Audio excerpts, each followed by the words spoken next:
Welcome back to my channel. My friends call me Merr, and I'm your pandemic Book of Mormon study buddy. Now with a new book, we're in 2nd Nephi. I wanted to change the format because this book is very sacred, and Nephi said it was sacred, and like I love it, but it's really hard. It's really dense, and it's really hard to make, and it's really hard to edit, and it's really hard to watch. So I'm gonna be putting myself in here a little bit more.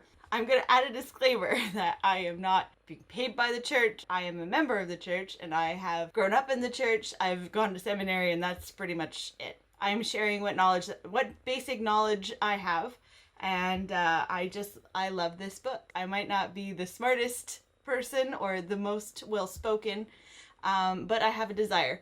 So that's why I'm doing this.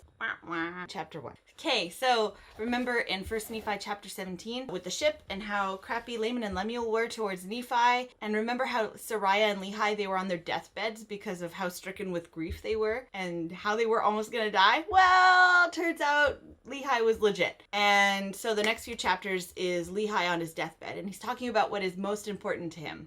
What is that? His family and the gospel. He starts off by saying to Tweedledee and Tweedledum, can you stop being like this? Leave Nephi alone! And then he defends Nephi, saying that like everything that he does for the glory of God and not for himself, and he's not trying to be a ruler over you. He speaks to the Lord, and he feels the Spirit, and he knows what the Lord is trying to tell us, and that's it. And like, leave Nephi alone. He continues to talk about the land that they're on and how grateful he is to the Lord that he's given it to them. And it's a choice land above all other land. Oh yeah, no, I like this. I like this part. Okay. Verse 6. Wherefore I, Lehi, prophesy according to the workings of the Spirit which is in me, that there shall none come into this land, save they shall be brought by the hand of the Lord.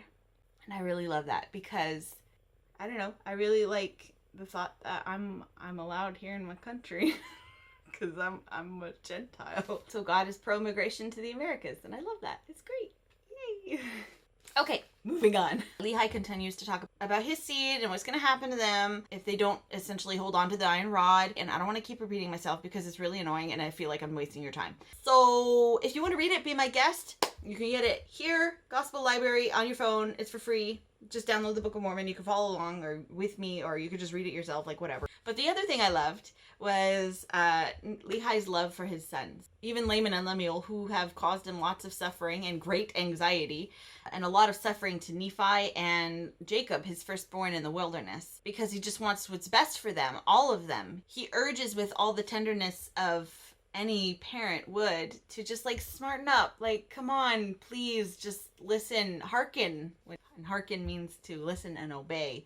Hearken to the words of the Lord and open yourselves up to the Lord, because I don't want you to be cursed. I don't want you to suffer. I want you to be okay. And I know obviously that Laman and Lemuel, they're the bad guys of the story, but they're also the most relatable, at least for me, because like I know that I would be complaining about being hungry. Like, why is God doing this to me? Why? He told me to be out here and he's gonna let me starve? Why?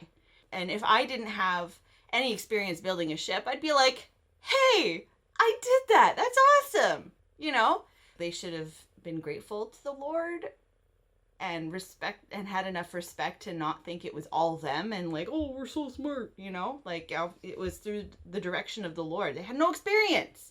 Also, like, if I was pregnant in the wilderness, I would complain a lot. I'm not good in a tent. They're the most relatable, but the thing is that like they what? It's just that like they've had spiritual experiences, they've seen an angel, they've felt the power of the Lord. They were like shook, right? They were struck to the ground, and they were delivered. They had so many miracles. Like they got food after they prayed, and the Leahona started working again. And like they've had so many miracles and so many spiritual experiences, yet they don't embrace the gospel. That they still, it's still not enough. It just kind of proves that even if you had proof, you have evidence. If you don't believe it, then that's it. If you don't want it to be true, then you're missing out. The thing about truth is, as Uchtdorf has said, is that it's true even when no one believes it. Free agency is a God-given gift. You have the agency to choose if you want to believe it or not. And that's the beauty of life. Okay, so I want to explain something before I get into the next part that I love. So you know how Nephi is writing this, right? And these plates are to be passed on from generation to generation or from prophet to prophet to be written in until further instruction from the Lord. And Laman and Lemuel, they haven't been writing anything. Nephi is the record keeper. And the way things are going, do you think Laman and Lemuel, they're going to start keeping records? Native Americans have a very oral culture. They learn about their histories and their legends and the longhouses around fires, right? They're very oral. Their legends are passed down through word of mouth. And I love that part of their culture. They're so family oriented and they're so together, tight knit, and it's amazing. I love it so much. I wish we could all be like that. But there aren't actually any written records from the Native Americans or First Nations, from what I understand and from what I gather. And it's not to say that they weren't developed civilizations, because they for sure were. They had fortifications and they've had certain things that, of course, when the Gentiles came here, they were scattered and they destroyed everything. Freaking idiots. And because of their culture, they didn't have a common writing style. And that's fine. But Nephi knew ancient Egyptian, and that's what he's writing in. But what did Nephi say? We already know that Nephi's seed is going to be utterly and completely destroyed, and Nephi knows that. All of his seed will perish, and only Laman's seed will remain. And Laman's seed mingled with, and Laman's seed mingled with the First Nations here, making the rest of them part of the house of Israel. Just to be clear on that. Okay, that's done.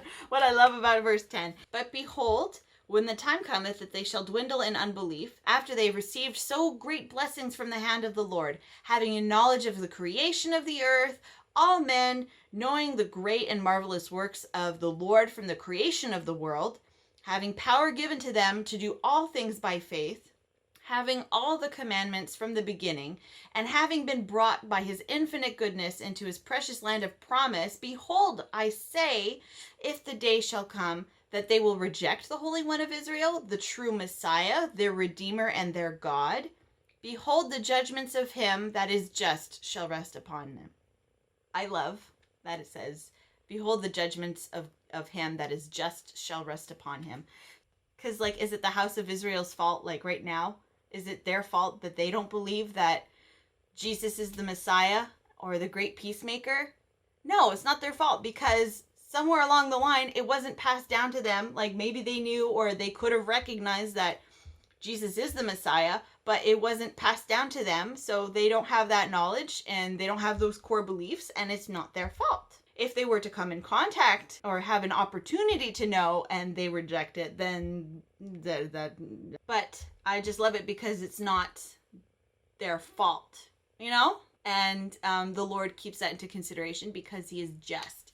So that's awesome.